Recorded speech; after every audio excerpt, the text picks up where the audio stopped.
বাংলাদেশের ক্রীড়াঙ্গন থাকবে রাজনৈতিক প্রভাব থেকে অনেক দূরে, তেমনটা প্রত্যাশা সবসময় তিনি করেছেন। খেলাধুলায় 2030 সালের মধ্যে বাংলাদেশ হবে বিশ্বের জন্য রোল মডেল, এমন স্বপ্নও কিন্তু তিনি দেখেছিলেন। 2025 সাল, এই 2025 সালের সামনে এসে নতুন বাংলাদেশ, সেই স্বপ্ন যারা দেখছেন বা দেখাচ্ছেন, সাবেক প্রধানমন্ত্রী বেগম খালেদা জিয়া সেই কথাগুলো বলে গেছেন বহু আগে। তার প্রয়াণে খেলাধুলার প্রতিটা মুহূর্ত এই রাজনীতিবিদকে তাই স্মরণ করে গভীর শ্রদ্ধায়। সহকর্মী খালিদ জামিলের একটা প্রতিবেদন দেখে নেব।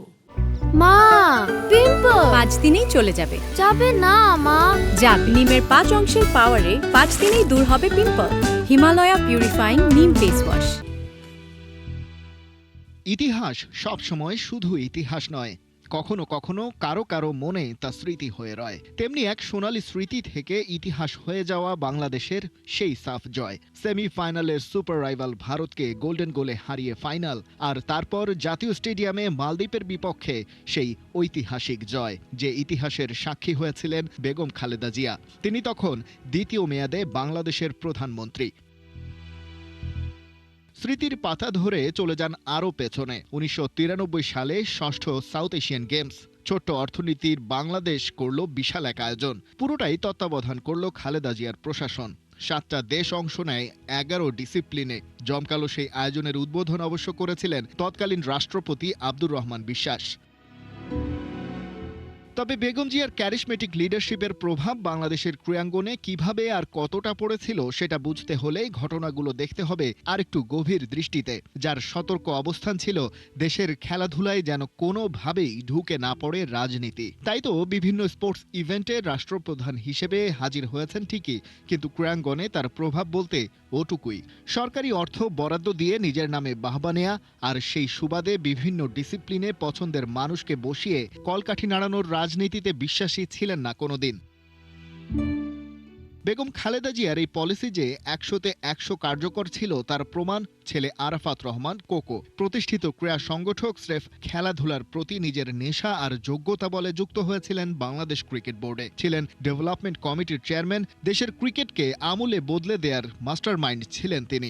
বাংলাদেশের সর্বোচ্চ রাজনৈতিক আর প্রশাসনিক ক্ষমতার অধিকারী হয়েও বেগম জিয়ার পক্ষ থেকে ছেলেকে বড় পদে বসানোর চাপ আসেনি কোনোদিন। তাই তো রাজনীতির মাঠে বিএনপির প্রতিপক্ষ সাবের হোসেন চৌধুরীকে সাথে নিয়ে অনায়াসেই ক্রিকেটের জন্য কাজ করে গিয়েছেন কোকো।